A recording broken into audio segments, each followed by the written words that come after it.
الحمد لله رب العالمين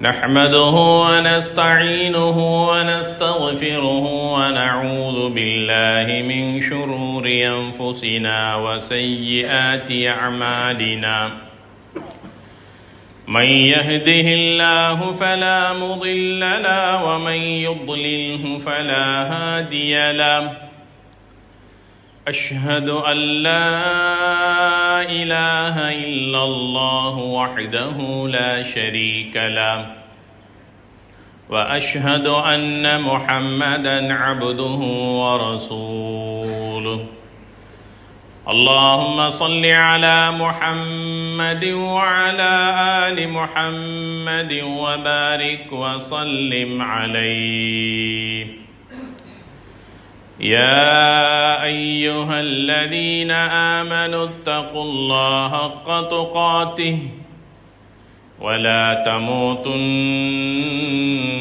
إلا وأنتم مسلمون أما بعد فقد قال الله تعالى في كلامه الكريم أعوذ بالله من الشيطان الرجيم بسم الله الرحمن الرحيم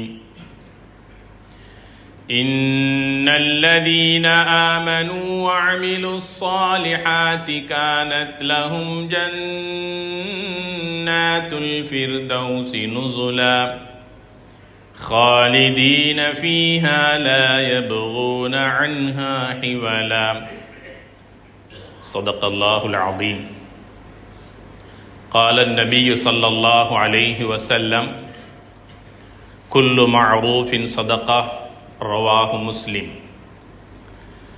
அளவற்ற அருளாளனும் நிகரற்ற அன்புடையோனுமாகிய எல்லாம் வல்ல அல்லாஹ் தஆலாவின் பெயரால் இன்றைய குத்பா பிரசங்கத்தை ஆரம்பம் செய்கிறேன்.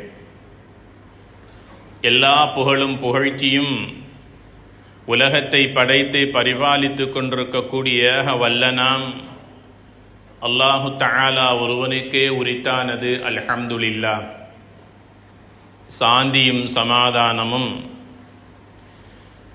அல்லாஹு தஆலாவின் இறுதி தூதர் எம் உயிரிலும் மேலான அன்னலம் கண்மணி நாயகம் ஸல்லல்லாஹு அலைஹி வஸல்லம் அவர்கள் மீதும் அவர்களுடைய வாழ்வை முழுமையாக பின்பற்றி நடந்த உத்தம சஹாபாக்கள், தாபிஈன்கள், தபஉ தாபிஈன்கள், முத்தகீன்கள், நல்லோர்கள் நம் அத்துணை பேரின் மீதும் எல்லாம் வல்ல அல்லாஹு தஆலாவின் பேரருளும் அவனுடைய மன்னிப்பும் ரஹ்மத்தும் அனைவர் மீதும் உண்டாவதாக. அல்லாஹ் தௌஃபீக் செய்வானாக. கண்ணியத்திற்குரிய அல்லாஹுடைய நல்லடியார்களே, உன்னதமான ஒரு ஜும்ஆவினுடைய அதிகாலை பொழுதை அடைய செய்து ஜும்ஆவினுடைய கடமையை நிறைவேற்றுவதற்காக இந்த இடத்தில் எங்களை எல்லாம் ஒன்று சேர்த்த அல்லாஹ் நாளை சுவர்க்கத்திலும் நம்மையும் நம்மை சார்ந்தவர்களையும் ஒன்று சேர்த்தருள்வானாக. கடந்த காலங்களை விட எதிர்வருகின்ற காலங்கள் நமக்கும் நம்மை சார்ந்தவர்களுக்கும் இந்த நாட்டுக்கும் இந்த உலகத்திற்கும் விமோசனமிக்க நல்ல காலமாக்கி தந்தருள்வானாக. கண்ணியத்திற்குரிய அல்லாஹுடைய நல்லடியார்களே, நாம் இருக்கக்கூடிய இன்றைய ஜும்ஆவுடைய நாள் நாட்களிலேயே சிறந்ததோர் நல்ல நாள். சூரியன் உதயமாகின்ற நாட்களிலேயே அல்லாஹ்வுக்கு மிக விருப்பமான நாள் ஜும்ஆவுடைய வெள்ளிக்கிழமை நாள் என்று நபிகள் நாயகம் ஸல்லல்லாஹு அலைஹி வஸல்லம் சொன்னார்கள்.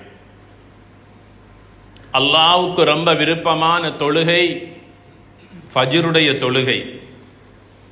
அந்த ஃபஜ்ரு தொழுகையிலும் அல்லாஹ்வுக்கு மிக விருப்பமான தொழுகை ஜும்ஆவுடைய வெள்ளிக்கிழமை ஃபஜ்ருடைய தொழுகை என்று நபிகள் நாயகம் ஸல்லல்லாஹு அலைஹி வஸல்லம் சொன்னார்கள். யார் ஒருவர் வெள்ளிக்கிழமை இரவை அடைகின்றீர்களோ என் மீது அதிகமாக ஸலவாத்தை சொல்லுங்கள். நீங்கள் சொல்லுகின்ற ஸலவாத்தும் சலாமும் எனக்கு எடுத்து காட்டப்படுகிறது. நாளை கியாமத்துடைய நாளில் அவர்களுக்காக நான் விசேஷமாக அல்லாஹ்விடத்திலே மன்றாடி ஷஃபாஅத்தை கொடுத்து சுவனபாக்கியத்தை பெற்றுக் கொடுப்பது என் மீது கடமை என்று பொறுப்பேற்றுக் கொண்ட நாள் இன்றைய ஜும்ஆவுடைய நன்னலாள். அம்ர் பின் ஆஸ் ரலியல்லாஹு தஆலா அன்ஹு அவர்கள் நபிகளாரிடத்திலே கேட்கிறார்கள், நபியே நாயகமே, என்னுடைய துஆ ஏற்றுக்கொள்ளப்படக்கூடிய ஒரு நாள் ஒன்று இருக்கிறதா? துஆக்கள் ஏற்றுக்கொள்ளப்படக்கூடிய சில நாட்களையும் சந்தர்ப்பங்களையும் நேரங்களையும் எங்களுக்கு சொல்லி தந்திருக்கிறார்கள் நபிகள் நாயகம் ஸல்லல்லாஹு அலைஹி வஸல்லம் அவர்கள். ஒவ்வொரு சஹாபிக்கும் ஒவ்வொரு விதமான நேரத்தை அடையாளப்படுத்தி சொன்னார்கள். இந்த சஹாபியை பார்த்து சொன்னார்கள், ஜும்ஆவுடைய நாளில் நீ அல்லாஹ்விடத்திலே கேள், உன் கையை அல்லாஹ் வெறும் கையாக திருப்ப மாட்டான். ஆக எங்களுடைய துஆக்கள் ஏற்றுக்கொள்ளப்படுகிற ஒரு நாளிலே நாம் இருந்து கொண்டிருக்கிறோம். நம்மை வந்தடைந்திருக்கிற இன்றைய நாள் ஜும்ஆவுடைய சிறப்பான நாள். மாதங்களில் ஒரு மாதம் ரஜபுடைய கண்ணியமான மாதத்தையும் அல்லாஹு தஆலா அடையக்கூடிய பேர் பாக்கியத்தை நம் அனைவருக்கும் தந்திருக்கிறார். இன்ன இத்தத்த ஷுஹூரி இன்தல்லாஹி 12 ஷஹ்ரன் ஃபீ கிதாபில்லாஹ் யௌம خلق السماوات والأرض மின்ஹா 4 ஹுரும். வானங்களையும் பூமியையும் அல்லாஹ் என்று படைத்தானோ அன்றே அல்லாஹ் எங்களுக்காக 12 மாதங்களையும் அல்லாஹ் படைத்திருக்கிறார். அந்த 12 மாதங்களும் 4 மாதங்கள் கண்ணியமான மாண்புகள் நிறைந்த புனிதத்துவங்கள் நிறைந்த மாதம் என்று அல்லாஹ் சொல்லுகின்றான். அந்த 4 கண்ணியமான மாதங்களுள் 3 மாதங்கள் தொடராகவும் இன்னும் ஒரு மாதம் இடை நடுவிலும் வருகிறது என்று நபிகள் நாயகம் ஸல்லல்லாஹு அலைஹி வஸல்லம் சொல்லுகிறார்கள். இஸ்லாமிய 12 மாதங்களுள் 4 கண்ணியமான மாதங்களாவன துல்கஅதா, துல்ஹிஜ்ஜா, முஹர்ரம் தொடராக வருகின்ற 3 மாதங்கள். ஜுமாதல் ஆஹிராவுக்கும் ஷஅபானுக்கும் இடையிலே வருகின்ற இன்னமொரு கண்ணியமான மாதம் இருக்கிறது. அதுதான் தற்போது எம்மை வந்து அடைந்திருக்கின்ற ரஜபுடைய கண்ணியமான மாதம். இன்று ரஜபுடைய 2ஆம் பிறையிலே இந்த ஜும்ஆவை அடையக்கூடிய பாக்கியத்தை அல்லாஹ் நம் அனைவருக்கும் தந்திருக்கிறார். இன்னும் பல ரஜபுகளை நம்முடைய வாழ்க்கையில் அடையக்கூடிய பாக்கியத்தை தந்து நீண்ட ஆயுளையும் உடல் சுகத்தையும் ஈமானையும் வாழ்வதற்கான பொருளாதார வசதியையும் அல்லாஹ் நம் அனைவருக்கும் தந்தருள்வானாக. கண்ணியத்திற்குரிய அல்லாஹுடைய நல்லடியார்களே, ரஜபுடைய மாதத்தை நபிகள் நாயகம் ஸல்லல்லாஹு அலைஹி வஸல்லம் கண்ணியப்படுத்தினார்கள், அதனை வரவேற்றார்கள், அதன் கண்ணியங்களை இந்த சமுதாயத்தினருக்கு உணர்த்தி இருக்கிறார்கள். அந்த வகையிலே நபிகளார் ஸல்லல்லாஹு அலைஹி வஸல்லம் அவர்களுடைய வாழ்க்கையில் இந்த ரஜபுடைய மாதத்திலே நடந்த முக்கியமான பல நிகழ்வுகள் இருக்கின்றன. சிலவற்றை உங்களுக்கு நான் அறிவுக்காக சிந்தனைக்காக தருவதற்கு விரும்புகிறேன். ஹிஜ்ரி 9ஆம் ஆண்டு நபிகளார் ஸல்லல்லாஹு அலைஹி வஸல்லம் மதீனாவில் இருக்கிற போது தபூக்கிற்காக தன்னுடைய சஹாபாக்களை அழைத்து கொண்டு சென்ற மாதம் இந்த ரஜபுடைய மாதம். இன்று கன்னி அளிக்கப்பட்டு கண்ணீர் வடித்துக் கொண்டிருக்கிற பலஸ்தீன் மஸ்ஜிதுல் அக்ஸா உலக முஸ்லீம்களுடைய பார்வையை மாத்திரமல்ல, உலகத்தில் இருக்கின்ற அனைவருடைய உள்ளத்தையும் தொட்டு நிற்கின்ற அந்த மஸ்ஜிதுல் அக்ஸா இன்று கண்ணீர் வடித்துக் கொண்டிருக்கிறது. ஆக்கிரமிப்பாளர்களுடைய இரும்பு பிடிக்குள் அது சிக்கி தவித்துக் கொண்டிருக்கிறது. சுஜூது செய்வதற்கும் அதற்குள் சென்று 2 ரக்அத் தொழுது கொள்வதற்கும் பரிசுத்தமான அல் குர்ஆனை திறந்து ஓதுவதற்கும் பல உள்ளங்கள் விரும்பினாலும் முழுமையான சுதந்திரம் மறுக்கப்பட்டு ஆக்கிரமிப்பாளருடைய கைகளில் அது இன்று சிக்கி தவித்துக் கொண்டிருக்கிறது. அந்த பலஸ்தீன் காசா பள்ளத்தாக்கிலே ஒரு 7 வயது சிறுமி நடந்து வந்து கொண்டிருக்கிற போது ஒரு செய்தியாளர் அந்த சிறுமி இடத்திலே கேட்கிறார், உனக்கு என்ன வேண்டும்? நீ ஏன் கவலையோடு இருக்கிறாய்? என் வீட்டிலே இருக்கிற 7 வயது சிறுமி சிரித்து மகிழ்ந்து சந்தோஷமாக வீதியிலே ஓடியாடி விளையாடி கொண்டிருக்கிறாள். உன்னுடைய முகத்திலே அந்த சந்தோஷத்தை காணவில்லையே, உனக்கு என்ன தேவை என்று கேட்கிறார். அந்த சிறுமி 2 விடயங்களை சொன்னார். குளிரினால் நான் வாடிக்கொண்டிருக்கிறேன், குளிர் தாங்க முடியவில்லை, காசாவிலே அடிக்கின்ற குளிரை என்னால் தாங்கிக் கொள்ள முடியவில்லை. 2வது, அதற்கும் மேலாக பசி என்னை வாட்டி வதைத்துக் கொண்டிருக்கிறது. இந்த இரண்டையும் நான் சகித்துக் கொள்வேன், என் தந்தையும் தாயும் ஹயாத்தோடு இருந்தால் என்று அந்த சிறுமி சொல்லி அழுகின்ற போது, அந்த இடத்திலே பேட்டி எடுக்க வந்த செய்தியாளர் மாற்று மதத்தை சார்ந்தவர் தொடராக அந்த பேட்டியை எடுக்க முடியாமல் தேம்பி தேம்பி அழுத வரலாறை நேற்றைய ரஜபுடைய தலைப்புறையிலே எம்மால் பார்க்க முடிந்தது. கண்ணியத்திற்குரிய பெருமக்களே, சலாஹுத்தீன் அல் அய்யூபி ரஹ்மத்துல்லாஹி அலைஹி அவர்கள் ஹிஜ்ரி 583 ஆண்டு 1187 ஆண்டு ஆக்கிரமிப்பாளர்களுடைய கைகளிலிருந்து அந்த மஸ்ஜிதுல் அக்ஸாவை மீட்டி முஸ்லீம்களுடைய கையிலே பாரம் கொடுத்த மாதம் இந்த ரஜபுடைய மாதம் என்று வரலாறு சொல்லுகிறது. நம் ஒவ்வொருவருடைய தொழுகை, நாம் ஏந்துகின்ற கை, அல்லாஹ்விடத்தில் கேட்கின்ற பிரார்த்தனை நமக்காக மாத்திரமல்ல, நம் சமூகத்தினுடைய அழுகை போக்குவதற்காகவும் அந்த துஆ இருக்க வேண்டும். நாம் சிரித்து மகிழ்ந்து குடும்பத்தோடு வாழ்வதைப் போல எங்கோ ஓரிடத்திலே வீடு இல்லாமல், குடும்பத்தை இழந்து, சொத்துக்களை இழந்து, சுதந்திரத்தை இழந்து, சிரிப்பை இழந்து, பாடசாலையை இழந்து, குர்ஆனுடைய இல்மை இழந்து தவித்துக் கொண்டிருக்கிற மக்களுக்கான விடிவுக்காகவும் எங்களுடைய பிரார்த்தனைகளில் ஒரு பகுதியை நாங்கள் அவர்களுக்கு கொடுக்க வேண்டும். கண்ணியத்திற்குரியவர்களே, ஆக மஸ்ஜிதுல் அக்ஸா 583 ஹிஜ்ரியிலே முஸ்லிம்களுடைய கையிலே மீண்டும் பாரம் கொடுக்கப்பட்ட மாதம் இந்த ரஜபுடைய மாதம். நுபுவத்தினுடைய 5ஆம் ஆண்டு நபிகள் நாயகம் ஸல்லல்லாஹு அலைஹி வஸல்லம் மக்காவில் இருக்கிற போது இஸ்லாத்தின் ஆரம்ப காலகட்டத்திலே சொல்லனா துன்பங்களை முஸ்லிம் சமுதாயம் எதிர்கொண்டார்கள். இஸ்லாத்திற்கு நுழைகின்ற மக்களை எல்லாம் கடுமையாக தாக்கினார்கள் மக்கத்து குறைஷிகள். அப்போதுதான் முதலாக முஸ்லிம்களை ஹபஷாவுக்கு ஹிஜ்ரத் செல்லுமாறு நபிகள் நாயகம் ஸல்லல்லாஹு அலைஹி வஸல்லம் அவர்கள் முதல் ஹிஜ்ரத்திற்காக ஹபஷாவுக்கு வழியனுப்பி வைத்தார்கள். அது எந்த மாதம் தெரியுமா? நாம் இருக்கின்ற இந்த ரஜபுடைய மாதம் என்பதை வரலாறு சொல்லுகிறது. ஹபஷாவுக்கு சென்ற மக்களை வரவேற்று அவர்களுக்கு தேவையான வசதிகளையும் வாய்ப்புகளையும், வாழ்வதற்கு வீட்டையும், உண்பதற்கு உணவையும், எல்லா வசதிகளையும் செய்து கொடுத்த மாற்று மதத்தில் வாழ்ந்த அன்றைய காலத்திலே நஜ்ஜாஷி மன்னன் வரவேற்று முஸ்லிம்களை கண்ணியப்படுத்தினார். அந்த நஜ்ஜாஷி மன்னன் முஸ்லிம்களுக்கு கொடுத்த வரவேற்பை நபிகளார் ஸல்லல்லாஹு அலைஹி வஸல்லம் மதீனாவில் நினைத்து பார்த்து அந்த நஜ்ஜாஷி மன்னனுடைய ஹிதாயத்திற்காக துஆ செய்தார்கள். அந்த நஜ்ஜாஷி மன்னன் ரஜபுடைய மாதம் பிறை 9ஆம் நாள் ஹபஷாவில் அவன் வஃபாத் ஆகிய போது மதீனாவில் இருந்த நபிகள் நாயகம் ஸல்லல்லாஹு அலைஹி வஸல்லம் அவர்கள் முஸ்லிம்களுக்கு ஆதரவு கொடுத்த, கை கொடுத்து உதவி செய்த அந்த நஜ்ஜாஷியுடைய மன்னனுக்காக மதீனாவிலிருந்து காயிபான ஜனாசாவை இந்த ரஜபுடைய மாதத்திலே நபிகளார் ஸல்லல்லாஹு அலைஹி வஸல்லம் நிறைவேற்றினார். இந்த ரஜபுடைய மாதத்தில் இன்னும் ஒரு வரலாற்று முக்கியத்துவம் வாய்ந்த ஒரு நிகழ்வு இருக்கிறது. அதுதான் நபிகள் நாயகம் ஸல்லல்லாஹு அலைஹி வஸல்லம் அவர்கள் மிஅராஜ் சென்ற அந்த புனித பயணம் இருக்கிறது. அது இந்த மிஅராஜை அந்த சுமந்திருக்கிற மாதம் இந்த ரஜபுடைய மாதம். இத்தோடு இந்த ரஜபுடைய நிகழ்வுகளை நான் சுருக்கி கொண்டு விடயத்திற்கு வருகிறேன் இருக்கின்ற குறுகிய நேரத்திற்குள்.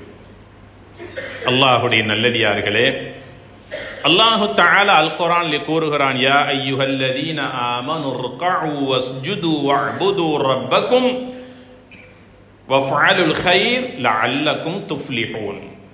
அல்லாஹ் உங்களுக்கு இந்த உலகத்தினுடைய வாழ்க்கையை தந்திருக்கிறான். நமக்கு இந்த ஹயாத்து துன்யாவை அல்லாஹ் தந்திருக்கிறான். எவ்வளவு காலம் என்பது நமக்கு யாருக்கும் தெரியாது. ஆனால் எங்களுடைய ஆயுட்காலம் 60 வருடங்களுக்கும் 70 வருடங்களுக்கும் இடைப்பட்டது என்று நபிகளார் ஸல்லல்லாஹு அலைஹி வஸல்லம் சொல்லுகிறார்கள். மிஞ்சி போனால் 70, 80, 90 என்று 1, 2 அல்லது சில பேருக்கு அல்லாஹ் கொடுக்கலாம். அவர்களில் கைருன் நாஸி மன் தால உம்ருஹு வ ஹஸன அமலு. மனிதர்களில் சிறந்தவர் யார் தெரியுமா? யார் ஒருவருக்கு அல்லாஹ் நீண்ட ஹயாத்தை கொடுத்து, லாங் லைஃபை கொடுத்து, அதிகமாக அமல்களிலே ஒருவர் ஈடுபடுகிறாரோ, 80 வயது ஒரு சுஜூதை அவர் தவற விட்டது கிடையாது. 70 வயது, எல்லா நிலைகளிலும் அல் குர்ஆனை ஓதுவதிலேயே இன்பம் கண்டிருக்கிற மனிதர் 68 வயதை அடைந்திருப்பார். தன் மனைவிக்கும் பிள்ளைகளுக்கும் பேர பிள்ளைகளுக்கும் குடும்பத்தில் உள்ளவர்களுக்கும் நல்ல ஆலோசகராக, நல்ல அட்வைசராக இருந்து அந்த குடும்பத்தை வழிநடாத்தி கொண்டிருப்பார். ஒரு சாலிஹான மனிதர். நபிகள் நாயகம் ஸல்லல்லாஹு அலைஹி வஸல்லம் சொன்னார்கள், மனிதர்களில் சிறந்தவர் அவர் என்று சொன்னார்கள் நபிகளார் ஸல்லல்லாஹு அலைஹி வஸல்லம். ஷர்ருன் நாஸ், மனிதர்களில் ரொம்ப ரொம்ப கெட்ட மனிதன் யார் தெரியுமா? 60 வயதை அடைந்தும் அல்லாஹ்வை தொழாதவன், 60 வயதை அடைந்தும் ஜினா செய்து கொண்டிருப்பவன், 60 வயதை அடைந்தும் அல்லாஹ்வை எல்லா சந்தர்ப்பங்களிலும் மாறு செய்து பாவம் செய்யக்கூடிய மனிதன். 60 வயதை அடைந்த ஒருவன் இந்நிலையில் இருப்பானேயானால் ஒரு காலமும் அல்லாஹ் அவனை மன்னிக்க மாட்டான், நிரந்தர நரகத்திற்குள் தள்ளி விடுவான் என்று நபிகள் நாயகம் ஸல்லல்லாஹு அலைஹி வஸல்லம் சொல்லுகிறார்கள். 2024 எங்களை விட்டு கடந்தது. இப்போது ஆங்கில புத்தாண்டு மலர்ந்திருக்கிறது. எல்லோரும் அதை பற்றி சிந்திக்கிறார்கள். வந்திருக்கிற புதிய அரசாங்கத்தினுடைய செயற்பாடுகளை கூர்மையாக அவதானித்துக் கொண்டிருக்கிறார்கள். என்னை படைத்த ரப்பு எல்லா காலையிலும் மாலையிலும் அவதானித்துக் கொண்டிருக்கிறான். என் பேச்சை அவன் கேட்டுக் கொண்டிருக்கிறான். என் நடத்தைகளை அவதானித்துக் கொண்டிருக்கிறான். என் எண்ணங்களை அவன் பார்த்து கொண்டிருக்கிறான், அறிந்து கொண்டிருக்கிறான் என்பதை மக்களில் அநேகமானவர்கள் மறந்து விட்டார்கள். அல்லாஹ்வை மறந்தவர்களாக இந்த பூமியிலே வாழ்ந்து கொண்டிருக்கிறார்கள் நம்மில் பல பேர். அல்லாஹு தஆலா கூறுகிறான், ஈமான் கொண்ட இறை விசுவாசிகளே, நீங்கள் இந்த உலகத்திலே வெற்றி பெற வேண்டுமா? நல்ல மனிதனாக வாழ வேண்டுமா? நாளை மறுமையிலும் அல்லாஹ்வுடைய சன்னிதானத்திலே வெற்றி பெற்று நல்லவர்களாக நீங்கள் வாழ வேண்டும் என்றால் 2 விடயங்களை செய்யுங்கள் என்று அல்லாஹு தஆலா அல் குர்ஆனில் சொல்லி காட்டுகிறான். ஒன்று, இர்கஉ வஸ்ஜுது வஅபுது ரப்பக்கும். உலகத்துடைய வாழ்க்கை உங்களுக்கு மகிழ்ச்சிக்குரியதாக இருக்க வேண்டும். உலகத்தில் சந்தோஷமாக உயர்ந்த நிலையில் சமூக அந்தஸ்தோடு வாழ்ந்து மறுமையிலே நஷ்டமடைந்து கேவலப்பட்டு நரகத்திற்கு நுழைய முடியுமா? வெட்கமாக இருக்காது, கேவலமாக இருக்காது. உலகத்திலே சமூக அந்தஸ்தோடு எல்லா இடங்களிலும் முன் வரிசையிலே உட்கார்ந்து கொண்டு வியாபாரத்திலும் வர்த்தகத்திலும் பொருளாதாரத்திலும் கொடிகட்டிய நிலையிலே வாழ்ந்து கொண்டு கம்பீரமான ஆடம்பரமான வீடு வாசலிலே வாழ்ந்து கொண்டு பொறுமதியான வாகனத்திலே பயணம் செய்து கொண்டு ஆகிராவிலே இதைவிட சொர்க்கத்திலே ஜன்னத்துல் ஃபிர்தௌஸில் அல்லவா இருந்தால் தானே எங்களுக்கு மதிப்பு அதிகம். இந்த உலகத்திலே இப்படியான கண்ணியங்களையும் சமூக அந்தஸ்தையும் உயர்ந்த நிலையில் வாழ்ந்து கொண்ட ஆகிரத்திலே சென்று சக்கருக்கும் ஜஹன்னத்திற்கும் தகுதியுள்ள ஃபிரௌனோடு அபூஜஹலோடு அபூலஹபோடு நரகத்திற்குள்ளே நுழைந்தால் கேவலமாக இருக்காது? நஷ்டமடைந்த மனிதனாக அவன் இருப்பானா இல்லையா? அல்லாஹு தஆலா சொல்லுகின்றான், உலகத்திலே நீ கண்ணியமாக வாழ வேண்டும் என்றால் இதைவிட கண்ணியமான பன்மடங்கு உனக்கு ஆகிரத்திலும் கிடைக்க வேண்டும் என்றால் 2 விடயங்களை உலக வாழ்க்கை நீ செய்து கொள். ஹயாத்து துன்யா உனக்கு சந்தோஷமாக இருக்கும், ஆகிரத்துடைய வாழ்க்கை உனக்கு சந்தோஷமாக இருக்கும். அந்த 2 விடயங்கள் என்ன? ஒன்று, இர்கஉ வஸ்ஜுது வஅபுது ரப்பக்கும். கரெக்டா நேரத்திற்கு எங்கிருந்தாலும் தொழுதுகொள், உன்னுடைய வாழ்க்கை மகிழ்ச்சிக்குரியதாக இருக்கும் என்று அல்லாஹ் சொல்லுகின்றான். தொழுகையிலே மகிழ்ச்சி இருக்கிறது என்று சொல்லுகிறான். அது எந்த தொழுகை? ஐங்கால தொழுகையிலே நேரம் தவறாமல் நீ தொழுதுகொள். அது மையத்து வீடாக இருக்கலாம், கல்யாண வீடாக இருக்கலாம், வியாபாரமாக இருக்கலாம், வாடிக்கையாளர்கள் நிறைந்திருக்கின்ற நேரமாக இருக்கலாம். ஹய்யா அல ஸலா, இது தொழுகைக்குரிய நேரம். ஹய்யா அலல் ஃபலாஹ், விட்டு விட்டு சுஜூதுக்கு வா. அல்லாஹ்வுடைய அழைப்பு வருகின்ற போது நீ எங்கிருந்தாலும் அல்லாஹ்வை நீ தொழுதுகொள், உன்னுடைய ஹயாத்து துன்யா மகிழ்ச்சிக்குரியதாக இருக்கும் என்று அல்லாஹ் சொல்லுகிறான். இப்னு மஸ்ஊத் ரலியல்லாஹு தஆலா அன்ஹு அவர்கள் நபிகளிடத்தில் வந்து கேட்கிறார்கள், நபியே நாயகமே, ஐயுல் அமலி அஹப்பு இலல்லாஹ், அல்லாஹ்வுக்கு ரொம்ப விருப்பமான அமல் எது என்று எனக்கு சொல்லுங்கள். அஸ்ஸலாத்து அலா வக்திஹா, தொழுகைக்குரிய நேரத்திலே கரெக்டாக நீ தொழுதுகொள், அது அல்லாஹ்வுக்கு ரொம்ப விருப்பமானது. அதைவிட அல்லாஹ்வுக்கு ரொம்ப விருப்பமான அமல் எதுவும் இருப்பதாக நான் அறிய மாட்டேன் என்று சொன்னார்கள் நபிகளார் ஸல்லல்லாஹு அலைஹி வஸல்லம் அவர்கள். குடும்ப வாழ்க்கையின் மகிழ்ச்சி அல்லாஹ் தொழுகையிலே வைத்திருக்கிறார். சந்தோஷமான தொழிலிலே ஹலாலான சம்பாத்தியத்தையும் மன நிம்மதியையும் போதும் என்ற எண்ணத்தையும் அல்லாஹ் அந்த தொழுகையிலே வைத்திருக்கிறான். செல்லும் இடமெல்லாம் ஆபத்துக்களில் தப்பித்துக் கொள்வதற்கான பாதுகாப்பை அல்லாஹ் அந்த தொழுகையிலே வைத்திருக்கின்றான். ஆக மொத்தத்தில் ஹயாத்து துனியாவை அல்லாஹ் எங்களுக்கு மகிழ்ச்சிக்குரிய வெற்றிக்குரிய காலமாக அல்லாஹ் தொழுகையிலே வைத்திருக்கிறான். இது முதலாவது நாம் செய்ய வேண்டிய ஒன்று. இரண்டாவதாக அல்லாஹ் குர்ஆனில் சொல்லுகிறான், வஃஅலுல் கைர், நல்லவுகளை செய்யுங்கள், நல்லது செய்யுங்கள். நல்லது என்றால் குடும்பத்துக்கு செய்யுங்கள், உறவினர்களுக்கு செய்யுங்கள், அண்டை அயல் வீட்டுக்காரர்களுக்கு செய்யுங்கள், சமூகத்திலே தேவையுள்ள மக்களுக்கு தேவையான உதவிகளை செய்யுங்கள் என்று அல்லாஹ் சொல்லுகின்றான்.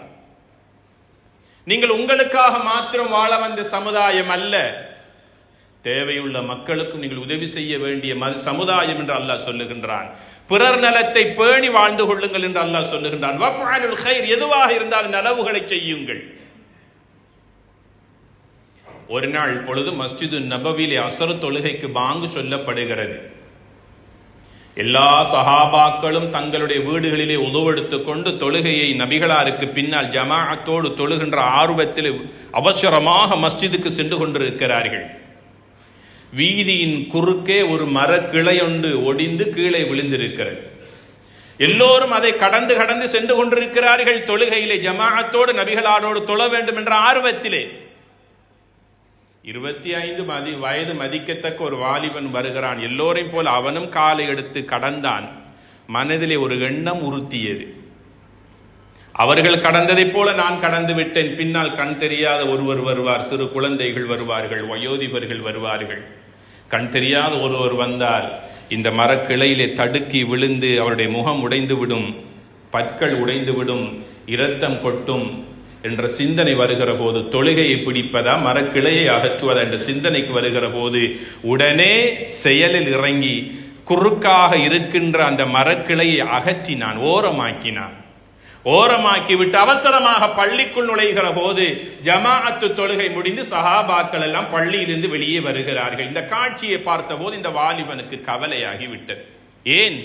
நபிகளாருடைய முபாரக்கான முகத்தை பார்த்து வாழ்ந்த சமுதாயம் அல்லவா அவர்கள், ஈமானை உள்ளத்திலே நிறைத்து வாழ்ந்த சமுதாயம் அல்லவா அவர்கள், நபிகளாருடைய கட்டளை உடனுக்குடனாக ஏன் எதற்கென்று கேள்வி கேட்காமல் நிறைவேற்றிய சமுதாயம் அல்லவா அந்த சஹாபாக்கள். ஒரு ஜமாஅத்து தொழுகை என்னை விட்டு தவறவிடப்பட்டுகிறதே என்ற கவலை உள்ளத்திலே வைத்திருந்த சுமந்திருந்த அந்த கவலையோடு நபிகளாரிடத்திலே வந்து சொன்னான், நபியே நாயகமே, எனக்கு ஏற்பட்ட நிலை இதுதான். தன் நிலையை சொன்ன போது நபிகள் நாயகம் ஸல்லல்லாஹு அலைஹி வஸல்லம் அந்த வாலிபனை பார்த்து சிரித்தார்கள். அவருடைய தோளில் கை வைத்து நபிகளார் ஸல்லல்லாஹு அலைஹி வஸல்லம் என்ன சொன்னார்கள் தெரியுமா? வாலிபனே, ஷக்கரல்லாஹ், பாதையிலே நடந்து செல்லுகின்ற மக்களுக்கு இடையூறாக இருந்த அந்த மரக்கிளையை நீ அகற்றியதன் காரணமாக உன்னை பார்த்து அர்ஷுடைய ரஹ்மான் சந்தோஷப்பட்டு உனக்கு நன்றி செலுத்தினான் என்று சொன்னார்கள் நபிகள் நாயகம் ஸல்லல்லாஹு அலைஹி வஸல்லம். இரண்டாவது சொன்னார்கள், பாதையிலே நடந்து செல்லுகின்ற மக்களுக்கு இடையூறாக இருந்த அந்த பொருளை, அந்த கிளையை நீ அகற்றியதன் காரணமாக கஃபர் அல்லாஹ், உன் பாவங்களையும் அல்லாஹ் மன்னித்து விட்டான். மூன்றாவதாக சொன்னார்கள், அசரு தொழுகையில் கலந்து கொண்ட நன்மையும் அல்லாஹ் உனக்கு தந்தான் என்று சொன்னதாக அபூதாவுத், திர்மிதி போன்ற கிரந்தங்களில் இந்த ஹதீஸ் பதிவு செய்யப்பட்டிருக்கிறது. இதுதான் வஃஅலுல் கைர், மற்றவர்களுக்கு நலவு செய்ய வேண்டும், நல்லது செய்ய வேண்டும். அந்த நலவுகளில் ஒன்று என்ன தெரியுமா? கணவனை இழந்து விதவையாக வாழுகின்ற ஒரு விதவை பெண், விடோஸ் இருக்கிறார்கள், 3-4 குழந்தைகளை கையிலே வைத்துக்கொண்டு வீட்டிலே வைத்துக்கொண்டு பராமரித்து கொண்டு இருக்கிறாள் ஒரு விதவை பெண். அந்த பெண்ணுக்கு கணவனின் மூலமாக வந்த வருமானங்கள் எல்லாம் தடைபட்டிருக்கிறது. பிள்ளைகளுக்கு போதிய பசியை போக்குன்ற அளவுக்கான வசதி வாய்ப்பில்லாத நிலையிலே ஒரு விதவை பெண் இருக்கிறாள். நபிகள் நாயகம் ஸல்லல்லாஹு அலைஹி வஸல்லம் சொன்னார்கள், அந்த விதவை பெண்ணுக்கு யார் ஒருவர் உதவி செய்கின்றாரோ கஸியாமித்தஹர், அவர் காலமெல்லாம் நோன்பு நோற்ற நன்மை அல்லாஹ் அவருக்கு கொடுக்கிறான் என்று சொன்னார்கள். கியாமில் லைல், ஒரு விதவை பெண்ணுக்கும் குடும்பத்துக்கும் உதவி செய்தவர் இரவெல்லாம் கியாமுல் லைல் நின்று வணங்கிய நன்மை அல்லாஹ் கொடுக்கிறான் என்று சொன்னார்கள். இது வஃஅலுல் கைர், நாம் நமக்காக நம் குடும்பத்திற்காக செலவழிப்பதை போல தேவையுள்ள மக்களுக்காக இவ்வாறு உதவி செய்கிற போது நிச்சயமாக அல்லாஹ் எம்மை வாழ வைப்பான். ஏன் தெரியுமா? நம்மால் பல குடும்பங்கள் வாழ்கிற போது அல்லாஹு தஆலா நம்முடைய பொருளாதாரத்தை இன்னும் பரக்கத்துள்ளதாக்கி வைப்பான். மட்டுமல்ல, அவர்களுக்காக எம்மையும் அல்லாஹ் நீண்ட ஹயாத்தை தந்து அல்லாஹ் வாழ வைப்பான். ஏனென்றால் நாம் பொருளாதாரத்தினால் பாதிக்கப்படுகிற போது, திடீர் மௌத்தை அனுபவிக்கிற போது அது என் மனைவிக்கும் குடும்பத்துக்கும் பிள்ளைகளுக்கும் பாதிப்பை உண்டு பண்ணுவதைப் போல அந்த ஏழை விதவை குடும்பத்துக்கும் அது பாதிப்பை உண்டாக்குமா இல்லையா? அதனால ஸல்லல்லாஹு அலைஹி வஸல்லம் சொன்னார்கள், உங்கள் குடும்பத்தில் உள்ள உறவினர்களோடு, அயல் வீட்டுக்காரர்களோடு, தெரிந்தவர்களோடு சேர்ந்து வாழ்ந்து கொள்ளுங்கள். அல்லாஹ் உங்களுக்கு தந்திருக்கிற நிஅமத்துக்களை மற்றவர்களுக்கு பகிர்ந்து கொடுத்து கொள்ளுங்கள். உங்கள் ஆயுளை அல்லாஹ் நீளமாக்குவான், உங்கள் பொருளாதாரத்தில் அல்லாஹ் பரக்கத்தை உண்டு பண்ணுவான் என்று சொன்னார்கள் நபிகள் நாயகம் ஸல்லல்லாஹு அலைஹி வஸல்லம் அவர்கள். இறுதியாக 4 கண்ணியமான மாதங்களை அடைகிற போது உங்களுக்கு மத்தியில் சண்டை சச்சரவுகளில் ஈடுபடக்கூடாது என்று அல் குர்ஆனில் அல்லாஹ் எங்களை பார்த்து கட்டளையிடுகின்றான். வாத பிரதிவாதங்களில் ஈடுபடாதீர்கள். மாற்றமாக நல்லுறவை உங்களுக்கு மத்தியிலே நீங்கள் பலப்படுத்திக் கொள்ளுங்கள். சிற்சில காரணங்களுக்காக, அற்ப காரணங்களுக்காக பேசாமல் கதைக்காமல் குரோதத்தோடு இருந்தால் இந்த மாதத்தினுடைய கண்ணியத்தை சாட்சியாக வைத்து சலாம் சொல்லி உங்களுடைய உறவுகளை நீங்கள் புதுப்பித்துக் கொள்ளுங்கள் என்று நபிகள் நாயகம் ஸல்லல்லாஹு அலைஹி வஸல்லம் சொல்லுகிறார்கள். ஃபலா தظلموا அன்ஃபுஸக்கும், ஒருவர் மற்றவருக்கு அநியாயம் செய்யாதீர்கள். அநியாயங்களில் ஒரு வடிவம்தான் யார் ஒருவர் நம்பி பணத்தை தந்தாரோ வியாபாரத்திலே ஈடுபடுத்துவதற்காக அவருக்கு கொடுக்காமல் மோசடி செய்வதிருக்கிறது, அது பெரும் அநியாயம். பெரும் அநியாயங்களில் ஒன்று. இந்த உலகத்தில் வேண்டுமானால் தப்பித்துக் கொள்ளலாம், மறைந்து கொள்ளலாம், அவரை கண்டால் முகத்தை மறைத்துக் கொள்ளலாம். ஜனாசாவாக நாம் கொண்டு வந்து வைக்கப்படுகிற போது, எம்முடைய ஜனாசா தொழுகையை நாம் நிறைவேற்றப்படுகிற போது மக்களுக்கு முன்னால் நான் ஒரு கடனாளியாக இருக்கிறேன் என்றால், அன்றைய காலத்தில் நபிகளா ஸல்லல்லாஹு அலைஹி வஸல்லம் அவர்கள் கடனாளியுடைய ஜனாசாவை தொழுவிக்காமல் அங்கே ஒதுங்கினார்களே, அதே போல எம்முடைய உலமாக்களும் ஹஸரத்துமாரும் ஒதுங்கிக் கொண்டால் அந்த ஜனாசாவுடைய கதி என்ன என்பதை சிந்தித்து பாருங்கள். எல்லா பாவங்களையும் அல்லாஹ் மன்னிப்பான். மற்றவனுடைய கடனை, அவனுக்கு கொடுக்க வேண்டிய ஹக்கை, பொருளாதாரத்தை, பணத்தை நீ வாங்கியவாறு கொடுக்காமல் ஏமாற்றி அநியாயம் செய்தால் அது உனக்கு திரையாக இருக்கும், சொர்க்கம் நுழைவதற்கு தடையாக இருக்கும் என்று சொன்னார்கள் நபிகளார் ஸல்லல்லாஹு அலைஹி வஸல்லம் அவர்கள். ஆக கண்ணியமான மாதங்களில் ஒருவர் மற்றவருக்கு அநியாயம் செய்ய வேண்டாம் என்று இஸ்லாம் எங்களை பார்த்து உபதேசம் செய்கிறது. ஆக இன்றைய காலம் பல மக்களும் பல தேவைகளோடு வாழ்கின்ற காலம். அந்த தேவையுள்ள மக்கள் பள்ளிவாசலுக்கு வெளியே எவ்வாறு ஆங்காங்கே ஓரமாக உட்கார்ந்திருக்கிறார்களோ அவர்கள் மாத்திரமல்ல, கண்ணியமான சில மக்கள் நம் கண் முன்னால் மறைந்து வாழ்ந்து கொண்டிருக்கிறார்கள். அவர்கள் நம் குடும்பத்தை சார்ந்தவர்களாக இருக்கலாம், நம் தெருவிலே வாழக்கூடியவர்கள் இருக்கிறார்கள், நம் மஹல்லாவிலே வாழக்கூடியவர்கள், நாம் பிறந்து வளர்ந்த ஊர்களிலே வாழக்கூடியவர்கள், கண்ணியமாக வாழ்ந்தவர்கள். அவருடைய தேவைகளை சொல்லி உதவி பெறுவதற்கு வெட்கத்தோடு வாழ்ந்து கொண்டிருப்பார்கள். அவர்களுடைய இல்லம் நாடி சென்று எங்களால் முடிந்த உதவிகளை செய்ய வேண்டிய ஒரு காலம் இந்த காலம். அவ்வாறாக நாம் செய்வோமையாக இருந்தால் அல்லாஹ்வுக்கு செய்ய வேண்டிய கடமைகளையும் செய்து மக்களுக்கு செய்ய வேண்டிய கடமைகளையும் உரிமைகளையும் செய்கிற போது இந்த ஹயாத்து துன்யா எங்களுக்கு மகிழ்ச்சிக்குரியதாக இருக்கும். ஆஹிராவுடைய வாழ்வு இதைவிட கைருள்ளதாக இருக்கும். ஆக மொத்தத்தில் வந்திருக்கக்கூடிய இந்த புதிய ரஜப், அல்லாஹும்ம பாரிக் லனா ஃபீ ரஜப வ ஷஅபான் வ பல்லிக்னா ரமதான். யா அல்லாஹ், இந்த ரஜபிலும் ஷஅபானிலும் எங்களுக்கு எல்லோருக்கும் நீ பரக்கத் செய்வாயாக, எங்களுக்கு நீ ரஹ்மத் செய்வாயாக.